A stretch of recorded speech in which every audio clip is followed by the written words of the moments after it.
Hello and welcome to this week's episode of Uncorked with Funny Wine Girl. This is Funny Wine Girl, aka Ginny Luby.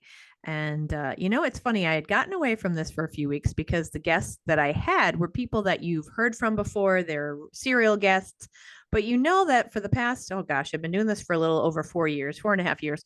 I like to say at the beginning of the podcast how I know my guest or how I was connected to them because I really do believe in this, and now more than ever, that we need people. We need to keep connecting with one another.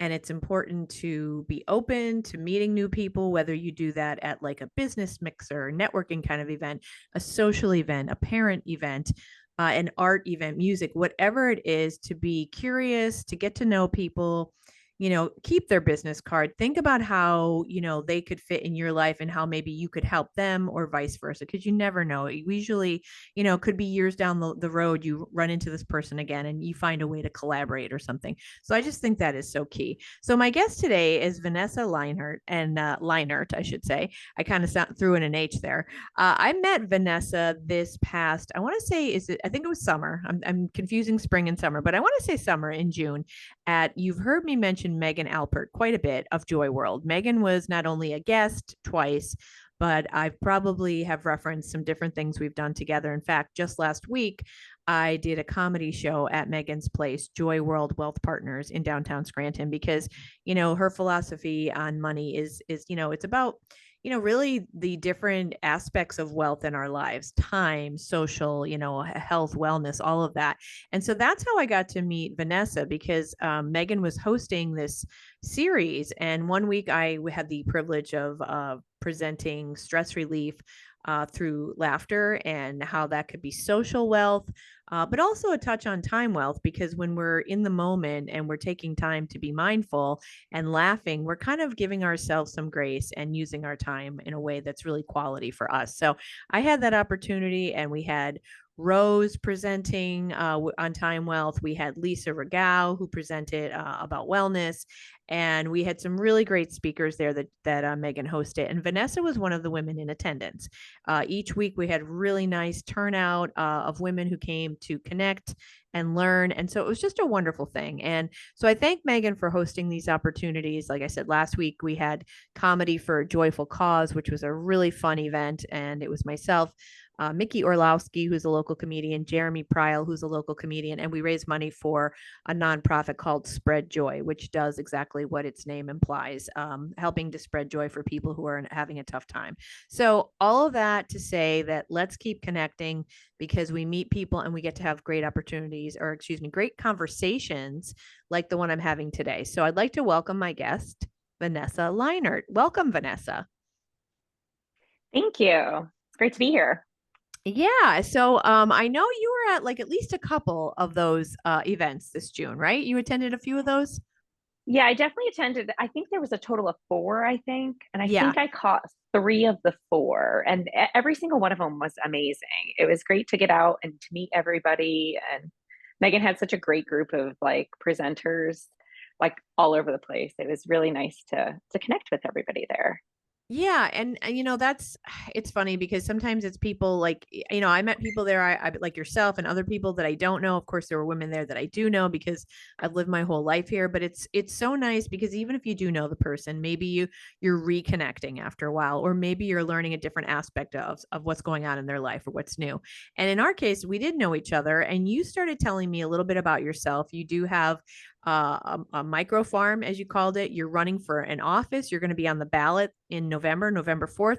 So lots of things that I want to talk about and dive into. But I'd love for the listeners and myself to learn about you, because I know you said you were born in Connecticut, you grew up in Wayne County, but you've pretty much have lived in a variety of places before returning here to Northeast PA. So if you don't mind sharing a little bit about that whole journey, that would be great.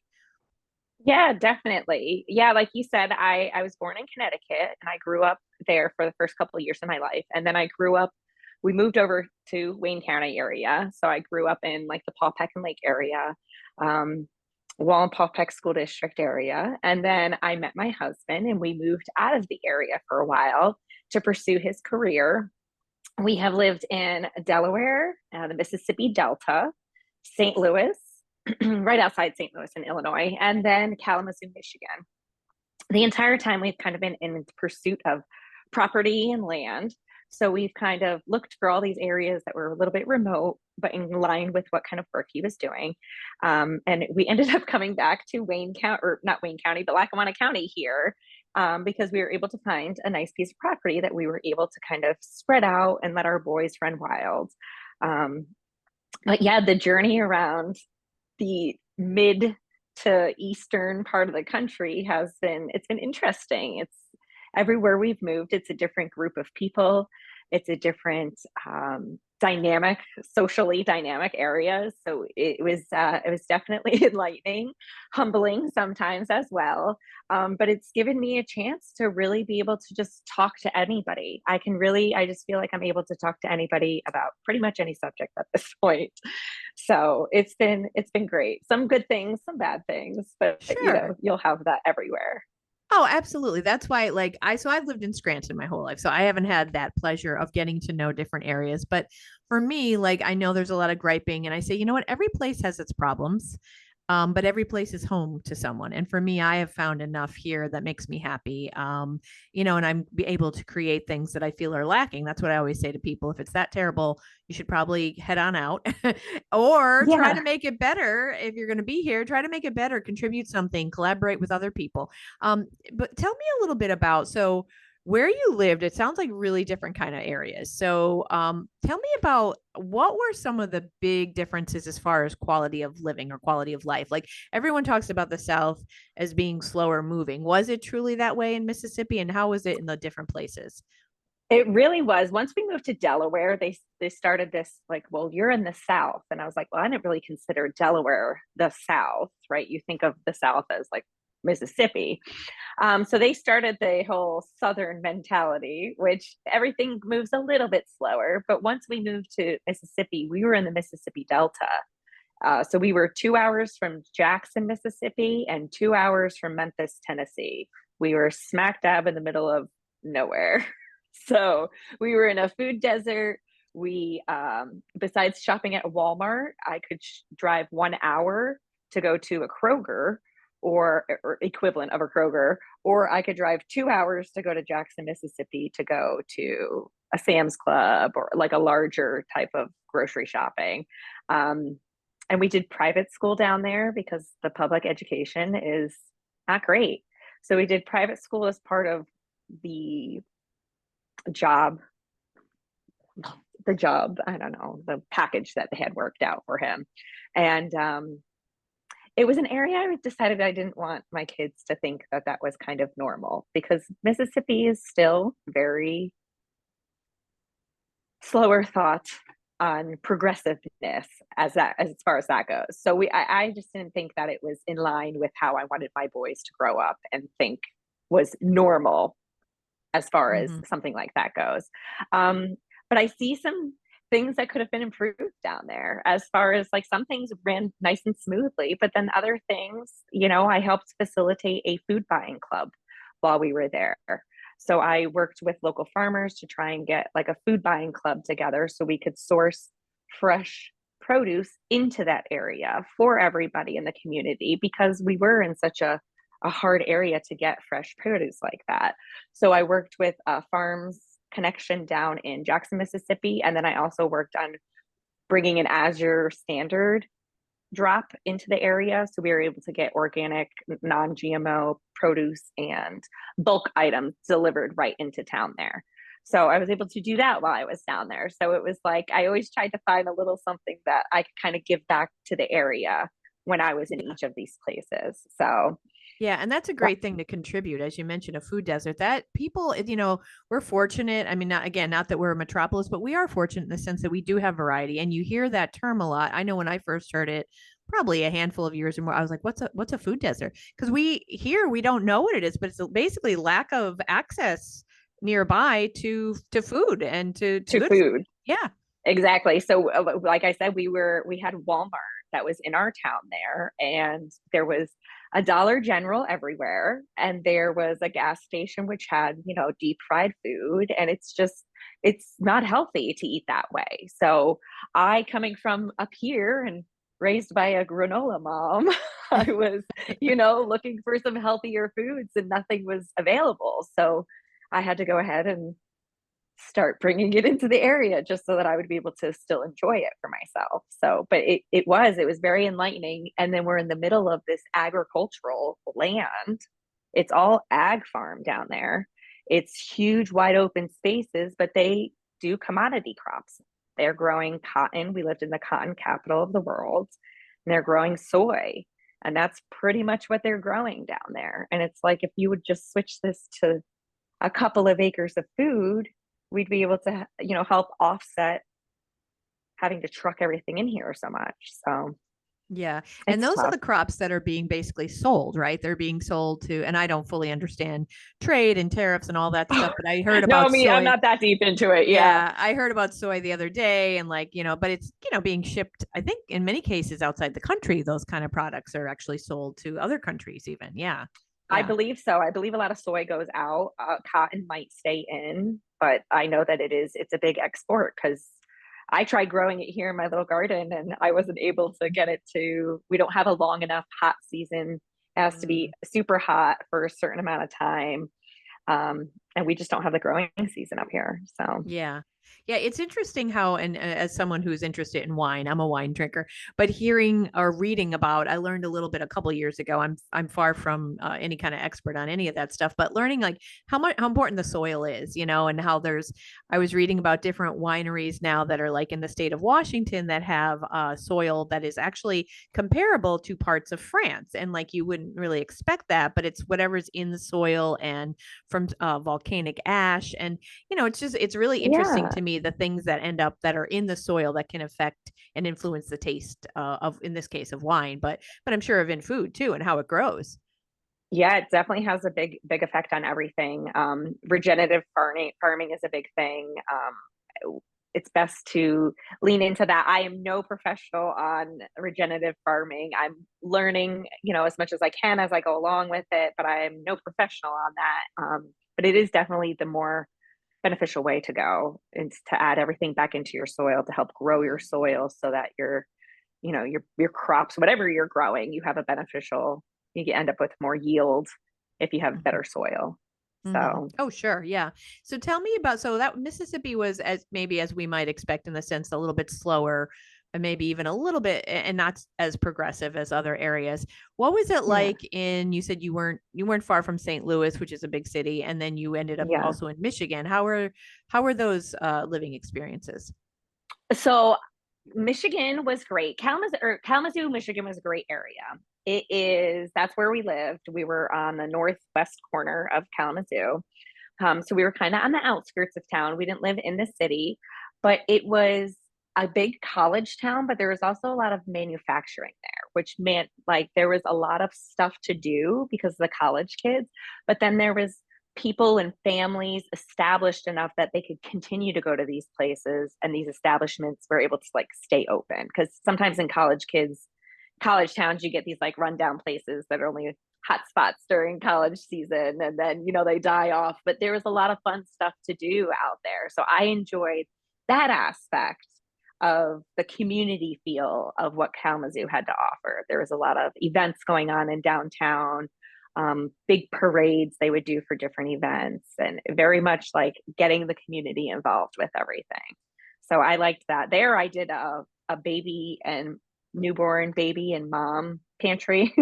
So we helped set Oh, up one of those at a local church so that if you were, a mother or had infant needs or child that had, need clothes or diapers or formula or anything like that, we helped set up a pantry there so that you can just come and get services. yeah, that's great. It sounds so clearly there's a connection there with food. Is that because of is that having to do with how you were raised or how your own personal or professional interests as far as making sure people have the right food? Well, I don't know if I guess it's a little bit of like personal, I guess. I have, personal, some like GI issues. So I have to eat healthier. I have to eat better for my stomach to not bother me as much. And then my husband has been in food manufacturing for many, many years. So once you get like a different insight into food manufacturing, it starts making you think a little bit more about where your food comes from. So it really had me deep dive into what are we eating? What are we putting into our bodies? And so yeah, I kind of, deep down, that's what I care about is what I'm feeding myself and making sure that it's healthy and, the best thing for us and for my family here. So Yeah. they're the Wow. most So important thing.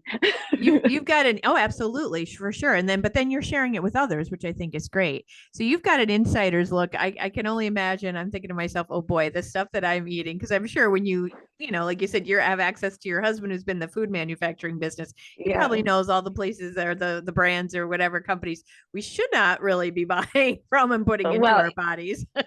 yeah, definitely. Definitely. Some of them are definitely a little bit better than the others, but it's you do some research, right? And just kind of find something that's like, look, I always try and source local from my local farms.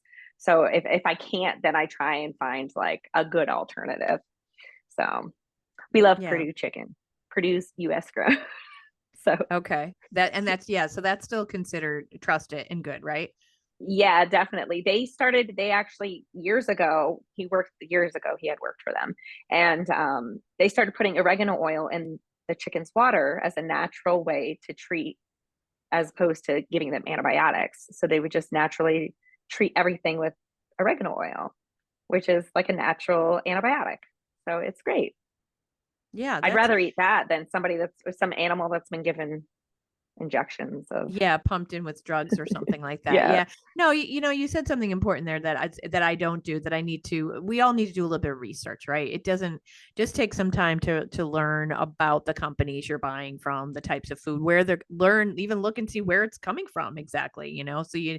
that you are informed. But I think it can be tough, and I think I've had this conversation once before with someone on the podcast. It can be tough in different seasons, like here locally when we don't have the farmers market anymore and it's winter, and like I guess I've read, maybe get the frozen vegetables. It's kind of hard. You want to still make healthy choices, but we don't have access to as much, I feel like, in the winter. Yeah, it is hard, especially living up north, because obviously we have the winter season. We try and eat seasonally, and I'm not perfect. I'm not like, if you catch me eating somewhere, don't hold me accountable because I do love food, but we always, I'm just trying to do like a healthier option, is what we try to strive for here. So, Oh, but believe me, I'm yeah, not judging. You'll see like cheese gravy dripping down my chin, so don't worry about me judging yeah, anybody. I am Italian, so I love food. So that's Oh, it's but probably where you the other like connection comes from. Is my yeah. love for food. That's how I show my love, is just through food. So Absolutely. And that is definitely a thing I've met from when I've met many Italians. But it's, oh my gosh, the food is so good. How could you not want to yeah, eat it, right? I know. You just keep eating. So But as you mentioned too, with your own like GI issues, that's something a lot of people have. And like as I've gotten older, and we talked a little bit about this summer at Megan's with perimenopause and over the age of 40, certain things have started to happen. Like I can't eat garlic anymore. It causes me like stomach pain. And it's so funny because garlic, let me tell you, garlic is in freaking everything oh yeah, everywhere I go. And sometimes you can get something without it, but otherwise they're like, no, it's like in the yeah, dish. But I can't. And people go, oh, you don't like garlic? It's like, okay, back up. I like it. I can't eat it anymore. It's a problem. But different food sensitivities that develop as we get older, or whatever. And you don't I'm finding myself there's times I'm like, damn it, I wanted to try to have that because I know it tastes good, but in the end, is it worth it? So you do have to like be aware of your own, like what's going on with your body and make those choices so that you're not in pain or discomfort or having issues with what you're eating. yeah, definitely. I had to give up tomatoes and peppers. Those have just killed me as I've gotten older here. And through my research, they're inflammatory response in your GI tract. So it's just stuff.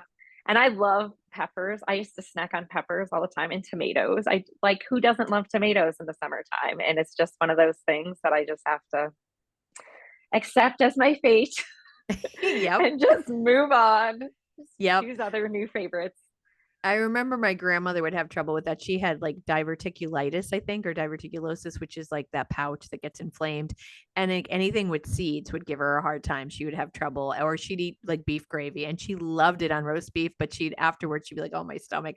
Oh But I yeah. like for me, tomatoes I can eat. But you mentioned the red pepper. I used to love red pepper hummus, and I can't have it anymore. It just started bothering me. Yeah. And I'm like, I'm just going to eliminate it. And it's like, sometimes it's like, okay, how many things do I have to eliminate? But you got to do what you got to do, you know? I've tried all kinds of things. I've gone vegan, I've gone vegetarian, I've tried it all. I've gone gluten free, I've tried everything. And I just, apparently, when my stomach is going to upset me, it's just going to upset me. And anything I put in there is just going to be upset. So that's what the professionals have told me. So, So you have to choose take, wisely. choose wisely. So then I just choose, the stuff that doesn't seem to bother it as much. So Yeah, yeah, that's smart.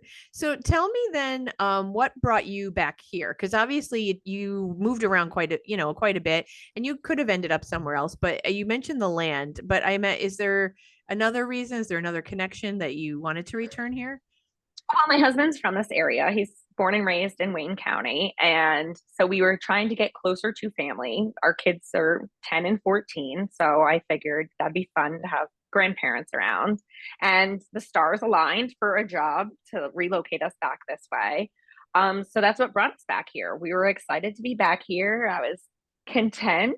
And then the tax reassessments kept happening. And then I started paying attention to everything. And that's what led me to me ultimately running to be on the ballot for something in the fall. So it's just been a progressive situation of me following along. Tell us a little bit now. You said the tax reassessments. I know, and maybe I'm not as familiar. I know here in Lackawanna County, well, you're in Lackawanna County as well. I know I live in a double house with my family. My parents have owned this house for forever, and Mm-hmm. they reassess the value of all the homes. And I can tell you Yes. that we were supposed to attest that, but like the day they kind of scheduled it, they don't give you money. We got it in the mail at like 5 days notice, 4 days notice. My dad has an illness and we were in the hospital. Like we had stuff going on. I'm like, tried to call and reschedule. We never did. And it's kind of like, I don't even know. There's so much in life that you have to deal with. But so was that frustrating for you that you're like, okay, I want to be more involved in knowing like what's happening locally? Is that what happened? Or Well, after moving around and we've owned houses in multiple states, we've had to go through increases before, right? We've gone through tax increases. We bought our house, they say you sold your house, you bought this house, your taxes are going to go up, whatever, $100, $200, whatever it may be over the years, over the states we've moved. We moved here and our taxes went up a little bit. I was okay with it, but our valuation was based off of 1954. So in 1954, our property was property. It was just vacant property. The house hadn't been built here yet. So that's what our taxes had been assessed on that entire time. So as they were going and reassessing, they did the reassessment and our valuation went up like 4,000%. But they didn't want to, they're not telling us the millage that we're going to, so that ultimately that's the other part of the equation that breaks out to how much our taxes are going to be. So we take our assessed value plus this millage rate, which the tax office determines, and it's taxes, the county tax office, and then the school taxes are also what are determined within that. And that equation then equals how much you pay your taxes. So with that increase, I started going to the meetings and realizing that they're dodging my questions. They're not answering my questions. My question mainly was, I'm in Benton Township, so there's a lot of elderly in my community. There's a lot of generational families that have been on this property for years, assessed at this value, and now all of a sudden they're going to get a bill due on the first of the year that this is it, take it or leave it, this is your tax bill. I don't think that that's right. I think that something should be done about that. And that's kind of what got me involved. Is my skills as a notary and a loan signing agent can't get me very far, but I can process paperwork pretty efficiently. And I don't like messy paperwork. And the person that's currently in there is in her 70s. So I feel like there's got to be a different way, maybe a different way that I could, within that office, explain the importance of a will. In Pennsylvania, you can have a handwritten will with two witnesses, and at least it's a starting point and not just leaving it to some stranger to make up your decision on who's going to handle your affairs. yeah. So it's me trying to find whatever way I can kind of give back. It seems to be something that I like to do when I find an area and I get nestled in, and then I like to kind of see what I can do to give back to the community and whatever skills I actually have. So this is So let's explain too, because I think so the taxes is kind of a separate thing that just kind of got you involved and like I'm going to get involved involved in my paying community, right? attention. Yeah, paying Right, got attention. your Yeah. attention. So I should mention for people listening, and especially people who are voters, November 4th is election day, of course. And I know here in Scranton, we've got city council people on the ballot. We've got, a mayoral race, which is really interesting with Paige running, for mayor again and Congress. It's interesting. Yeah. It is And interesting. yeah, it's very interesting. And then of course, our alternative, I don't want to sound disrespectful, but kind of like we're going to bring in, the default, let's put that way, the default of who's been mayor, an older white dude, let's bring him in, or a woman choice that I personally don't necessarily agree with her politics because they seem to be in line with what I'm not in line with. But anyway, there's a lot of things to vote for on the ballot. So you Yeah. are going to be on under what's called Register of Wills. Correct. And that is something most people probably like, we vote for and we probably don't have a clue unless we know the person or we see a sign and we're like, okay, we'll vote. Or just usually it's like one name on the ballot or something. But Right. tell me just like I know you said it's like a lot of paperwork, but just so people understand what it actually means, what the position means. Okay. So a register of wills in the office is essentially handling at your end of life. We are going to decide if you have a will written up where your assets are going to go. So once you go through the probate process is what happens is when you die, it goes into, we certify the will if you have a will. If not, we have to, at the office level, decide who's the next of kin and then where everything goes from there. So that will is essentially, it's written in the Pennsylvania Constitution that the Register of Will is there to help have your final wishes be withheld, right? So we want to make sure that we're doing your final wishes in the way that you want. We want the person that you want in charge of your estates and your affairs to take care of it. I have not seen anybody across the course of my life who has ever campaigned that they want to go out and help people with this.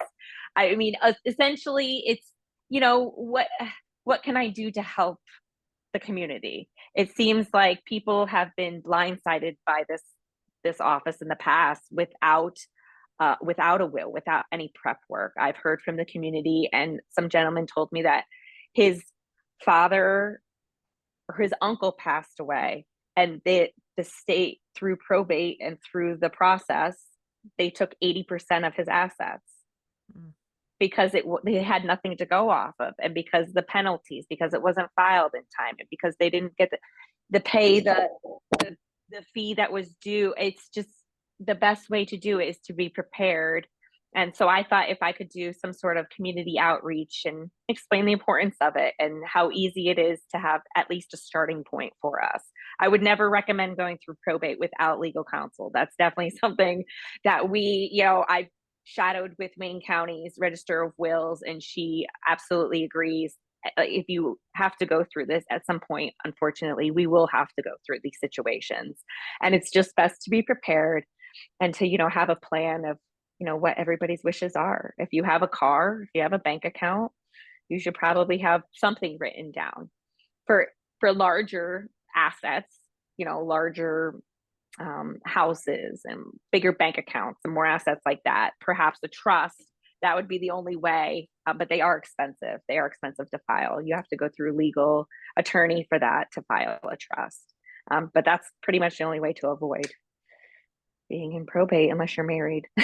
There's a lot of loopholes in there. Yeah. So probate, just to know, to understand what probate actually means. What is that process? So it's after someone dies, and then, so what does that really mean? What is probate? It's like a breakdown of your assets, and then you pay like a tax of those assets. It's Pennsylvania state regulation is what, there's like a breakdown of, and that's issued from Harrisburg. So is that like the same as, I'm sorry, I didn't mean to interrupt you. Is that the same as the tax no. that you like, what, I thought there was another name that like for paying taxes when someone passes? Inheritance tax? That's what I was thinking of. That's separate, right? So I think probate is like the process of going through all of this, and the inheritance tax is what gets paid out. In addition to Okay.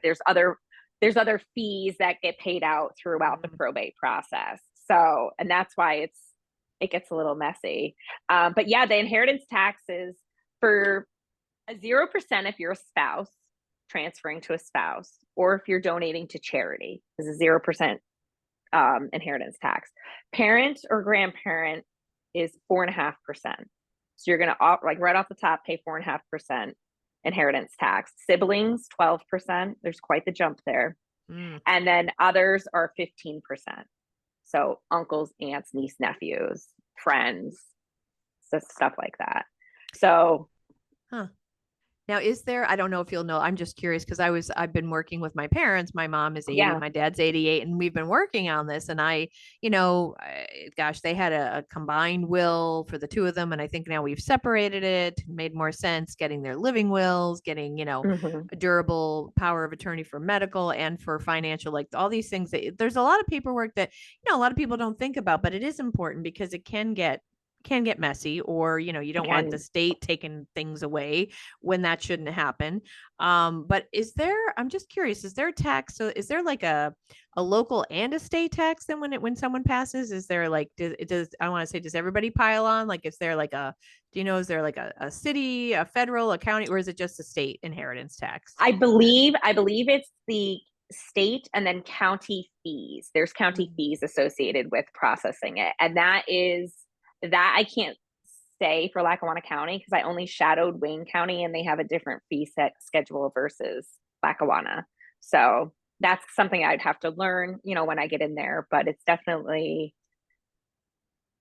all pre-figured out. It's not something that I could really go in and change a lot of those Yeah. without, a process, I'm sure. So Yeah. And so so your name will be on the ballot, and there's just the person that's on there basically is someone who's been there, I'm guessing, for many years. yep, she's been there for many years. She's the incumbent, so she's been there for, oh my gosh, I want to say at least 4 terms, and it's 4 years per term. So I don't personally know her, so I can't sit here and bash anybody. It's not me. It's not in my nature to bash anybody. I just, I think that it's something that I could handle. I think that personally, if I was in my 70s, I would be ready to just retire and enjoy my family at that point. So, I mean, like I said, I really have nothing bad to say about her. I just, I think that it'd be good to have a different, somebody at least paying attention to what else is going on. If nothing else, I'm, independent at heart. So it doesn't really, matter to me. I just want to be for the community and help the people that are in my community with me. So Yeah. And this is not like I'll say it's not like usually a sexy position there people are vying for it, right? Like, out of my no, way, I no, want to it's be not. registered wills. I Right? know, no, nobody really wants it. Everyone's like, really, that's what you chose? I'm like, well, this is what my skills aligned with, right? I have a background in bank fraud also. So I like tidy paperwork that's put together. And, you know, I'm a pretty good judge of character. So if you don't have a will and I have to sit in front of the family, I feel like I'm a pretty good judge of character to see who's going to actually be the fair one to distribute everything from there. So, And is that like that's actually part of the role that the register of wills has to do? So like a person passes, they die, and they don't have a will. You have to kind of deal with whoever comes in, like the family members, and you have to kind of like lead that and them through all that process and who can be in yeah, charge, more they or less. they kind of need to, like, we'll send letters out to everyone. It'll be posted in the paper, and then it's pretty much like if you have I have two brothers, right? So if my mother was to pass, then we'd have to collectively come together and say who's going to be the one that's in charge here. And we can either collectively agree or we could collectively say, I want to do it. No, I want to do it. No, and then it draws out to be a process. And we're just kind of act as like the mediator for Got that. it. It's not that we're really like, but like we can be like, we see that this like we could kind of advise, not advise, but we could say, this is it, you have this amount of time, you guys can decide it, and then after this amount of time you start getting penalized, you get an additional fee if you can't get it figured out.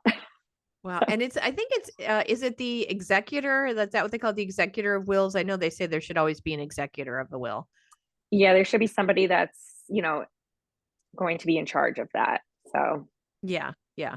And that again, that's something I learned recently too, because helping my parents out, like they have their wills, but I don't think they've designated an executor, and I'm the one who's here. And I had a friend say, you got to get that. You need to have an executor. And then I'm reading online about the importance of it. And again, not exactly a glamorous thing because it's the person who's the executor takes on like the responsibility of, yeah. paying bills that are owed or whatever, all that stuff. You got to like take care of it. Yeah. And then you have like 3 months to pay your inheritance tax, right? And if you don't pay it, you get a 5% discount within the first 3 months. You get face value from 3 to 9 months. But after 9 months, they charge you what is it? They charge interest on it. I don't have the interest rate, but it's a daily interest. So that's Wow. a daily accruing interest. This is why sometimes you end up paying a ton of money, because if there's a family spat over who's going to be in charge of this, it could drag out forever. And this is why part of my thing is that I want to community outreach for the importance of a will. Just give us a lead on where we should start heading in this. We want, your best interest at this time, right? We want whoever is passing, we want their best interest in mind when we're doing this. So Yeah, absolutely. And I mean, it's so important because oh my gosh, it's hard because at this time, you're grieving too, the family's grieving. You don't want to yeah, have to be figuring these things out in that moment when there's emotions and everything else. It would be helpful to have as much prepared as you possibly can. Yeah. right. It really would, because emotions are high. And, I've heard it multiple times just out campaigning with people. And then I've seen it with my own family. My grandfather just recently passed away, and there was not a ton of drama, but, just a little kerfluffle within, like, well, who gets what now, that, and it still ruffles feathers. It's a touchy subject, and it's unfortunate, but somebody has to do it. So, Yeah. It's not glamorous. I know. no, it's not. It's not. It's one of those things that everyone's gonna be like, oh my gosh. So, but No, but I think it's important because people don't tend to want to talk about these issues. Like death is, as they say, things you have to do in life, pay taxes and die, right? That's what an old expression I have heard, right? But people don't want to talk about it. I mean, I'm talking about it in my stand-up comedy these days because it's where I'm at in life. And my parents are 80 and 88. And if I wasn't pushing them, and I mean I love them dearly, but they had some paperwork, but not all of it. And it's like this is just makes it easier. Plus it's like, what do you guys want? Like getting what are your wishes? What do you want? And people are afraid to talk about it or have these conversations, and I get it. We're all different personality types. Some people don't want to deal with reality, but it's not helpful. At some point you have to go, okay, guess what? Unless there's another way, I think we all at some point go through this process and we'll die. So let's be prepared, right? yeah, yeah. I mean, it is our only guarantee at this point, right? We will eventually die at some point. So Yeah, unless someone's figured something else out, which I have not heard of, so I don't know. me either. So I don't know. My 10-year-old thinks he can come up with time machines. So we'll see, maybe. Well, there's hope for the future then for his There is generation. for his generation. I don't know about us, but No. I'm saying I had heard about you can I keep my parents are rolling their eyes at me, but I'm like, yeah, I just want to be a tree. I mean, there are things where your body can be like decomposed and you could like flowers can grow up from you. I'm like, that's what I want. I want to be something in nature. I just have to do the research. But I have a feeling it's pricey, but I don't know. We'll see. I have don't things know. like that. And you could like go in a pod and then they plant a tree on top of you. Yeah, it's Yeah, really cool. that's the kind of stuff I would like because it's like, I mean, people don't love, let's face it, no one loves going to the cemetery. I mean, it's sad, it's emotional. You go or you go out of respect or out of like, I should clean up on Memorial Day, whatever. But I'd like Yeah. rather like turn me into something else. I'm cool with that. Yeah, right.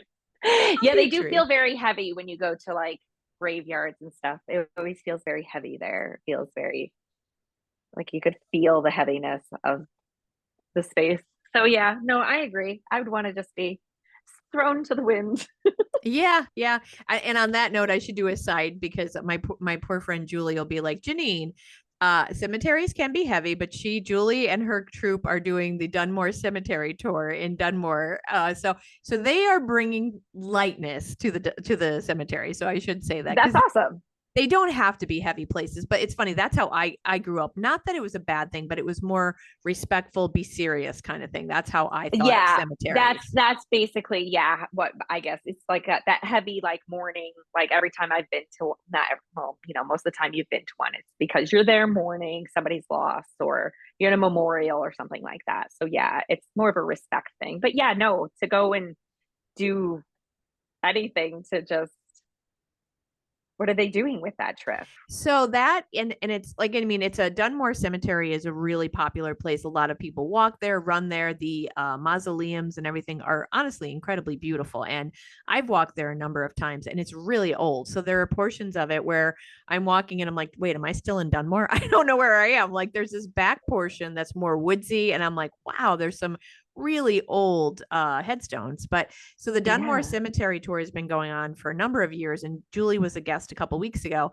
and they do where they do history. She does research, a great deal of research on people who've died that are in the Mm-hmm. cemetery, and they kind of reenact their stories. And sometimes they're very interesting, like a nurse during the, I don't know, the Black Plague, or just something different and interesting. And some of the stories are some of them are sad, and some of them are very funny. They make them funny, and they're dressed in costume of that time frame, and you walk throughout the cemetery and you get to see the actors do portray these people, and it's really entertaining, and it's free. So That is actually really cool. Yeah, no, that's awesome. I'll have to check that out. I think my kids would actually enjoy that. And it's I think cool. that's kind of like a cool way to like remember each one of those people. Like that's awesome. Yeah, I'll yeah. have to So check that special out. shout out, Julie. Yeah, it's the first and Check that second. out, Julie. Yeah, the first and second Sunday, October 5th and October 12th at 2 p.m., Dunmore Cemetery Tour. Julie Esty and the dearly departed players. And she's been doing this for years. And honestly, it's cool too, because you could go, and then if let's say it's 3 o'clock and it's still going and you're like, oh, we have to go, you can cut out. It's like each story is a different person, and then you keep walking. Or if you Oh, have to be okay. So it's somewhere, like a you can. self-guided. Yeah, well, you walk along as a group, but like it's not something where, oh no, I won't be able to see the end. They're all individual stories. So you walk along as Okay. far as you want, because I know the one year I had to leave, and I watched half of it and then I left. But it's kind of cool because you follow along with, and believe me, it's well attended. There's a lot of people there, and then you stop Yeah. and you hear a person's story, and then you walk maybe another, let's say 20-30 feet, and then there'll be another story. And it is really cool, and it's free. And so why I started all this is just to say, I know Julie and I have had this conversation, and it's like she believes that people should not be afraid, or should not be like scared of going into a cemetery, that they can be places. And across the country I've seen this, where they're doing even music concerts, where it can be a place that's more light, and where there is joy Yeah. joy and connection and everything. So Yeah, yeah. no, definitely. I mean, I definitely could see how that's possible. It's just, my previous experience, right, was Mm-hmm. just, and my most recent experience was just a little heavy feeling. But no, I think that's awesome. And I think it is a cool way of like honoring each one of those people, having a little reenactment, right? It just lets them live on a little bit longer, their spirit and their story. And that's Yeah. awesome. Yeah, I'll have to tell Julia that she needs to like time travel so that she can represent me. Of course, I'll be a tree at that point, but still, Well, she could yeah, stand under my we'll tree. come back to your tree. Like, this is, This apple tree is Janine Luby. yeah, How right. about them apples? Yeah. Right. Take a bite out of an apple. I would love that. That would actually be a great tribute to me. Like Well, a real life Shel Silverstein story, right? oh, yeah. Yeah, that's okay. I love it. This is my new plan. There you go. It's an effect now. Yeah, yeah. So for folks who are in the area, if I should say but please vote. If you're not registered, it's important, because we all like to gripe about stuff, but and it doesn't mean that if you vote you're not going to gripe, because we're still going to gripe, but at least you'll feel like you had some kind of say in the process. So Yeah, some November kind of say. 4th. I'm sorry, Vanessa, go ahead. Oh no, yeah. At least your voice could try and be heard, right? Yeah, yeah. I mean, and you don't know how it's going to turn out, but the thing that bugs me, and I know, like, I voted in the primaries, there was incredibly low turnout in Scranton. I know it was abysmal. It was really, and I mean, for me, I'll admit, I'm not sure how I feel about the mayoral race, but you've got to get out there and vote, or else basically someone else is deciding for you. So think about that and get out there on November 4th. And Vanessa Lienert is running for Register of Will. So remember her name, and she wants to educate about the importance of wills and getting all that stuff straightened out. So keep that in mind. Now, before we wrap up, I do want to shift gears and just talk for a little bit about your farm, because I mean, my gosh, you brought flowers that day to one of Megan's events, and they were so beautiful and lovely. And there were some flowers in there that I'm like, oh my gosh, I've never even seen this kind before. So you called it a micro farm. You and your husband have. Tell us a little bit about that, and then how people what they can look forward to maybe in the spring, next spring and summer. Yeah. So we have about 22 acres here. And we grow on about 62 by 62, which is a micro farm. But we grow on 3 foot wide rows with about a 2 foot walking path. So we really kind of cram it in there. So we can really put a lot of flowers out in a little bit of time. My dream is to have like a small, intimate, like U-picks. So I would love to do like small U-picks out on the farm where you just kind of drive up and like certain evenings come out and just do like a small little U-picks. But I do typically do like bouquets and stuff in the spring. Spring is usually a good month, and then early summer. Midsummer, there's a lot going on, and a lot of people like to vacation. So it's usually like not a good flower season, right? Mid like July, August is like most people are on vacations. But then towards the fall, then usually it's sunflower season, and we can get back into some other most people are back in town again. So yeah, that's the goal. I do occasionally do pop-up events at different local businesses. I've done some in the Clark Summit area. But yeah, we'll just kind of see what the weather looks like. The spring was very hard on us this year. Our field got very, very wet, and then it set a lot of stuff back once you can't get out there and work in the muddy field. It makes it a little bit difficult. So fingers crossed for next year. Now, do you have anything for the fall or no? Right now we're pretty much pittering out. We've had the beginning of September, we had a couple of nights that went down to 36 here. Oh, wow. Remember the beginning of the month, it's probably down in Scranton in the 40s you got down to, but we got down into like the upper 30s, and it squashed a lot of stuff. I have just minimal stuff right now towards the end of the year. But next year I'm hoping to expand a little bit further, and hopefully weather permitting. Yeah. It'll help me out. Yeah. I was going to say and I feel for, your micro farm, but farmers on a bigger level, like it's all like, what can they do? They cannot control the weather, and that can make such an impact on their crops and their livelihood in many cases. Yeah, it's been really hard on a lot of farmers this year. I know a lot of our local farmers have been struggling with it. Some of them lost acres of fields because they cropped, they planted, and then the rain in the spring, we got so much rain. It just kept raining and raining and raining, and then it just rots everything out there. So that's the struggles of being a farmer. Yeah. It is. Oh my gosh. Yeah.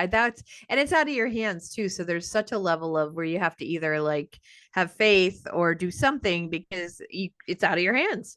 Yeah. So I'll just keep trying. So this year, what I did was I focused on a lot of seed collection. So what I ended up with, I just am letting it all go to seeds so that I can it usually grows better once it's acclimated to our area anyway. So I'll just collect seed from everything and just do the good old fashioned way of collecting my seed and putting it back out next year. So very cool. Now, do you have a specific name for the flowers that people can follow you, or? So my flower farm is Flora Meadow Farm, and we're in Dalton. So okay, Flora area. Is that right? Flora Meadow.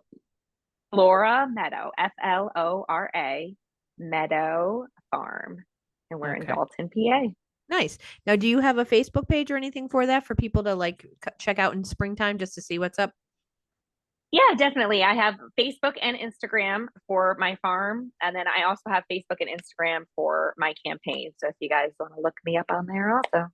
Yeah, awesome. So Facebook and Instagram, Vanessa Lienert and Flora Meadow Farm. Correct. Okay. All right.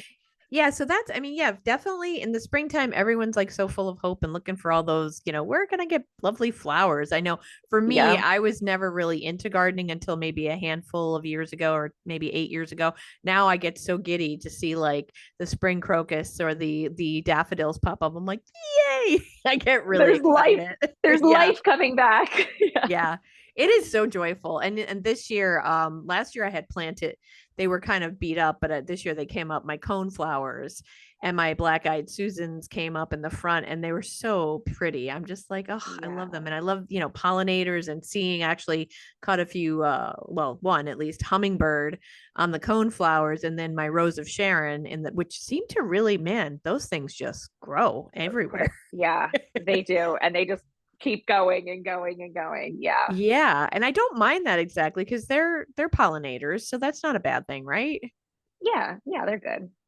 I guess as long as the thing about things like that, I guess to keep growing and growing is that they could end up like overstepping for other things that are trying to grow. Is that right? Like kind of like stopping other There's things from some, growing? yeah, there's some that could be a little bit more invasive than others, but I find up here they'd have to be super. When I lived in Mississippi, you would put anything in the ground and you'd be ripping it to get it to not spread because it would just keep going. We had such a long growing season down there, but up here we really have a relatively short growing season. It's usually about 100 days, 120 days, maybe we get of non-frosted growing, and most of the stuff contained. Some of the, but if they're native, let them go if you have the space.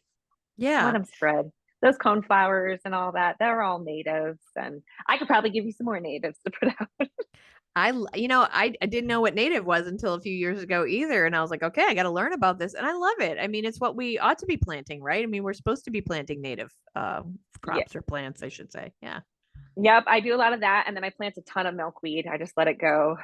We were throwing it down by the road actually the other day. Me and my 14-year-old, one of the, uh, the cones broke open with all the seeds in it. So we just threw them all over the place and let them grow wherever. So I don't know what I'm doing wrong. I had bought a couple, two or three little plants from, I love to support the greenhouse project at Naog Park. I think they're wonderful there. And whenever I can support them, I've gotten my annuals from them and mums and different things. But I had like, they were little tiny milkweed, and the one kind of grew because I was like, oh, great, I'm getting all these butterflies. The one kind of grew and looked nice.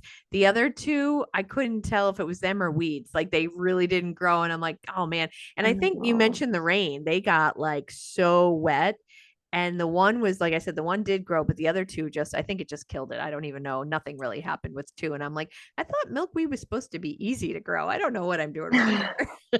well, it could be. It's hard sometimes with them, especially when they transplant. Sometimes they can get transplant shock, and then if they got so much water that they're sitting in it on top of the transplant shock, sometimes it's just too much for them. But I have a ton of seeds I can give them to you, and you could throw them out in the fall, and then it should. They're like a tough skin, so they like to go through the cold and the frost and the thaw and the frost and the thaw in order to break open that harder shell for them. But I can give you a handful of them. You can just throw them all over. Then you could just see what takes. They should take off. So we're talking literally just throwing. That's it. Just tossing them, toss Oh, them. Let I them go. love that. I threw them in the ditch, in the side of the ditch where like the rainwater goes. They'll Huh. be fine. Okay, I like that. I like that. Can you do, let me ask you before we close too. I have sunflower seeds. Can I just throw Yeah. those too, or do those have to be like really planted? So you could, but the birds really like the sunflower seeds. So I find that planting them is best. I actually start because we have such a bird population here. We actually, our property is surrounded by Lackawanna State Park, and then across the road is conservation, countryside conservation property. So we really don't have neighbors, but we have a ton of birds. So in order for my sunflower crop to actually take off, I have to start them inside because they will just sit and eat all my birds, all the seed up out of my field. So I have to start them in. And once they're this big and popped, then I put them out. Oh, So, okay. Okay. but Well, right and underneath, yeah, a seed's depth is what those should be. A seed. Okay. All right. Because I've had actually from to go circle back to memorials and people passing, I've gotten at least through the years 2 packs from people who have given them out as like a way to remember somebody. And every year I go, Yeah. yeah, I got to plant these. And I don't, I guess it's my lack of knowledge where I'm like, oh, when am I supposed to plant these and where and how? And I just like end up overthinking and I still have the packet. So that's where I'm at. It's really easy. Usually in the springtime, that's a good time to throw those. The milkweed would be good to throw in the fall because it does give it that time to go through the frost and the thaw to break the outer Okay. seal. Well, I love Okay. that. I love it. Well, thank you so much for your time today, Vanessa. And so Oh, remember, you're folks who are welcome. heading out to the ballots, Vanessa Lienert, Register of Wills, and also think when you're thinking spring, think of Flora Meadows and follow Facebook and Instagram. Thanks so much for sharing your gifts and what you do and your story. Oh, thank you so much for having me. Just a quick reminder, if you're not registered to vote, October 20th is the cutoff to register to vote this year. But thank you so much for having me on to this. I really appreciate it. It's been great connecting with you. I'm really hoping to catch your events, your next comedy show. Your comedy show fell between my 40th birthday and my 12th anniversary, and I tried so hard to squeeze it in, and it just didn't happen for me. I'm sorry, that's So unacceptable. No, I'm just kidding. it's such a busy week for me. That week ends up being so busy. I'm like, oh no. But yeah, I definitely want to get to one of your shows because I think it'd be great to get out and laugh a little in this world and bring some joy to everybody. So That would be great. Thank you. And happy belated anniversary and birthday. I'm sure I did it on Facebook, but hey, 40, you know what? I liked 40. So I hope you do too. I am feeling pretty good at 40. I figure maybe people will take me seriously now. Yes, I like that attitude. Yes, that's right. And the heck with them if they don't, just show them. Just out of my way. That's right. That's great. Well, thank you so much. And you said October 22nd. Is that the deadline? October 20th is the deadline to 20th. I'm register to sorry, vote. October 20th. Yep. Okay. And I don't know and I could put it in the show notes, but do you know the link offhand that where people can register? I don't. It's PA Gov. I don't know. I'll put the link down in the bottom for you Okay. so we don't mess it up. I don't want to send people to the wrong spot. Yeah, because I don't know the exact either, but we'll put it in the show notes so that that is really important that if you are not registered to get registered. And I will say I've had, I've spoken with Jessica Rothschild on here before when she was, a city council member. She still is in Scranton. Local elections are important. They really are. I mean, it's where your home is. So think of it that way. You might, even if you get disgusted on the higher, broader scale or whatever, home is where it matters. So, you can still make a difference. So do your best to get out there, get educated on these things, and cast your ballot. It's important. So I will That's say that great. in the coming weeks, I'm excited about some of my guests coming up. I'm talking to the folks associated with this documentary called Loud Enough. Surviving Justice. It's about a woman in Kansas who basically had to fight to try and get justice for being a victim of rape. I will have the director of the documentary, the woman who is actually the documentary was about. And it's going to be split into 2 parts, and then the other part is going to be the justice side of it. So a former prosecutor who helps law enforcement now understand, because there really is a certain psychology about this. Women who are, I shouldn't just say women, I'm sure men as well, but it's primarily women who are victims of sexual assault are often treated more like perpetrators. They are, not often believed. And so it's a really challenging thing. So it's going to be a really interesting conversation that will be split into 2 episodes. As I always say, if you're interested in being on the podcast, or if you know of a person, a woman that you're like, wow, she should be on there, please don't hesitate to reach out to me, Janine Luby. I'm on Facebook as Funny Wine Girl and Instagram, and just myself, Janine Luby, LinkedIn, Facebook. Please feel free to reach out if you'd like to recommend someone or yourself. And if you'd like to support conversations like this, please consider being a podcast sponsor. I have all variety of packages and patron sponsorships, which are only $20. So just again, reach out to me with any questions. And as I say every week, I appreciate you from the bottom of my heart and the bottom of my wine glass.